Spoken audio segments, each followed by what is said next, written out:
પણ અત્યારે મોરબી જિલ્લામાં થોડુંક મચ્છુમાં પાણી આવે, બ્રાહ્મણીમાં આવે, એ વપરાઈ જાય છે. તો એ પાણીનો જે બગાડ થાય છે, ખૂબ જ બગાડ થાય. અધિકારીની બેદરકારી, બખનડી હાલતી હોય, ગેટ ઊંચા કરી નાખે, કે દર વરે અમારે ધારાસભ્યને કેનાલ ઉપર જઈ અને પાણીની ભીખ માગવી પડે. આ બધું બંધ કરવું જોઈએ. ઉલ્લેખનીય છે કે ધારાસભ્ય સિંચાઈ વિભાગના અધિકારી પર પણ પાણી બગાડના આક્ષેપો કર્યા બાદ ધાંગધ્રાના ધારાસભ્ય સાથે તેઓ લખતરના ઢાંકી પમ્પિંગ સ્ટેશનની મુલાકાત પર પહોંચ્યા. ઢાંકી પમ્પિંગ સ્ટેશનથી છોડવામાં આવ્યું પાણી ધાંગધ્રા અને મોરબી સુધી ન પહોંચતા ભાજપના ધારાસભ્યોમાં અધિકારીઓ સામે રોષ જોવા મળ્યો. તેમણે અધિકારીઓની મિલીભગત અને રહેમનજર હેઠળ પાણી ચોરી થતી હોવાનો, આગળ પાણી ન મળતું હોવાનો આક્ષેપ કર્યો. ઢાંકી આવી અને હું અમારા પ્રકાશભાઈ જિલ્લા પંચાયતના સભ્ય, તાલુકાના આગેવાનો સાથે મળી અને દેશના વડાપ્રધાન મોરબી જ્યારે મુખ્યમંત્રી હતા ત્યારે આ પમ્પિંગ એશિયાનું મોટું પમ્પિંગ છે. અહીંયા પાણી આજે મુખ્યમંત્રીએ 9 તારીખે આપણને મંજૂરી આપી દીધી. પાણી પુષ્કળ અહીંયા આવે.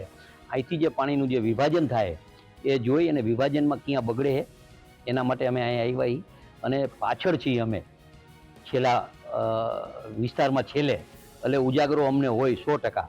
પણ હું અમારા પ્રકાશભાઈને પણ અભિનંદન આપીશ અને અમારા ધારાસભ્ય ભાઈ શ્રી પીકે એને પણ અભિનંદન આપીશ. સાથે મળી અને ત્રણેય ધારાસભ્ય આજે 3 કેનાલ આવે એમાં બગાડ ન થાય એના માટેનું અધિકારીને સૂચના આપી છે. અને આ બગાડ કરવાથી મીઠાવાળાને પણ નુકસાન થાય છે, આગળ જમીનવાળાને પણ નુકસાન થાય છે અને સારી રીતે પાણી પહોંચી જશે એ પણ અમને ખાતરી છે. પણ એટલી તો જવાબદારી હોય જ છે ધારાસભ્ય તરીકે કે ટાઈમે ખેડૂતને એને પીવાનું પાણી ન મળતું હોય તો અમારે આવવું પડે. એ અમારો ધર્મ છે.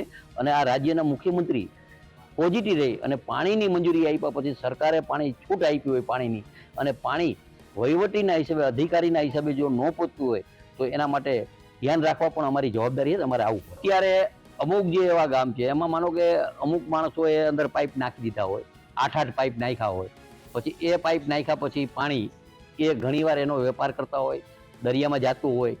એવું પણ અમારા ધ્યાનમાં આવ્યું હતું. ગઈ લગભગ 15 દિવસ પહેલાં અમે હું પ્રકાશભાઈ આવ્યા ત્યારે જે 4 પાઇપ નાખ્યા હોય 12 ઇંચના એવા નાખ્યા હોય, એને પણ અમે કઈ રીતે બંધ થાય અને બગાડ ન થાય એના પણ અમે પ્રયત્ન કરશું. ધારાસભ્યોની અચાનક વિઝિટના પગલે અધિકારીઓમાં પણ દોડધામ મચી ગઈ છે. બંને ધારાસભ્ય સુરેન્દ્રનગર જિલ્લાના નર્મદા વિભાગના અધિકારીઓને પણ ઢાંકી પમ્પિંગ સ્ટેશન ખાતે બોલાવી ઉધડો લીધો. એશિયાનું સૌથી મોટું પમ્પિંગ સ્ટેશન ઢાંકી ખાતે અમારા સિનિયર ધારાસભ્ય માનનીય શ્રી કાંતિભાઈ અમૃતિયા, જિલ્લા પંચાયતના ઉપપ્રમુખ, જિલ્લા પંચાયતના સદસ્ય અને તાલુકા પંચાયતના આગેવાનો, સૌ રાજકીય આગેવાનો સાથે અમે ઢાંકી મુલાકાત લીધી અને સૌ અધિકારી સાથે રિવ્યૂ મિટિંગ કરી. માનનીય મુખ્યમંત્રીશ્રીએ 10,000 ક્યુસેક પાણી આપવાની સૂચના કરી હતી. 10,000 ક્યુસેક આગળ પાણી પહોંચાડવા માટે 6300 ક્યુસેક પાણી ઢાંકીમાં ઓલરેડી પડેલું છે. એટલે આગળની બધી 3 કેનાલો અમારા વિસ્તારમાંથી નીકળતી માળિયા, ધાંગધ્રા અને મોરબી કેનાલ, આ કેનાલમાં છેવાડાના ખેડૂત સુધી પાણી પહોંચે એના માટે માળિયા કેનાલ અમે 3 મહિના સુધી બંધ રાખીને સાફ કરવાનું કીધું હતું. તો 70 થી 134 થયું, પણ આચારસંહિતાના હિસાબે 0 થી 70ના ટેન્ડર રદ થયા હતા. એટલે આગળની કેનાલ સાફ ન થઈ, એ સાયપન સાફ નહીં થવાના હિસાબે કેનાલની જે ફૂલ સ્પીડ થવી જોઈએ એટલી નથી થતી. આજે અમે મિટિંગ કરી અને આ કેનાલને ભયજનક સપાટી એટલે કે જે વધુમાં વધુ કેપેસિટી સુધી ચલાવી અને આગળ માળિયા સુધી પાણી પહોંચે એ પ્રકારનું આયોજન કર્યું. અને જે પાણીનો બગાડ થતો હતો એ બગાડ રોકવાની સૂચના કરી છે. ઉલ્લેખનીય છે કે સૌરાષ્ટ્રના અનેક પંથક એવા છે જ્યાં પાણીની સમસ્યા જોવા મળે છે. ત્યારે આજે ધારાસભ્યોની સરપ્રાઇઝ વિઝિટની અસર નજીકના ભવિષ્યમાં થાય કે કેમ તે જોવાનું રહ્યું.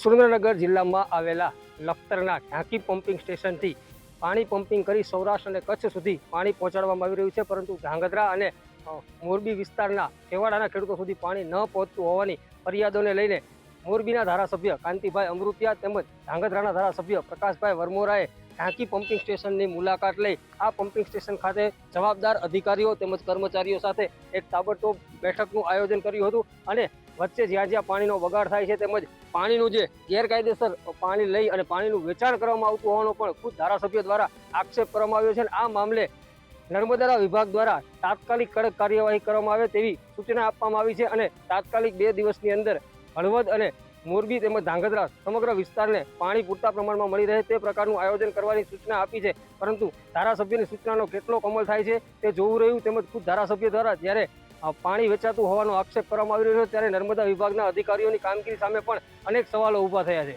અક્ષય જોશી, ન્યૂઝ 18 ગુજરાતી, સુરેન્દ્રનગર.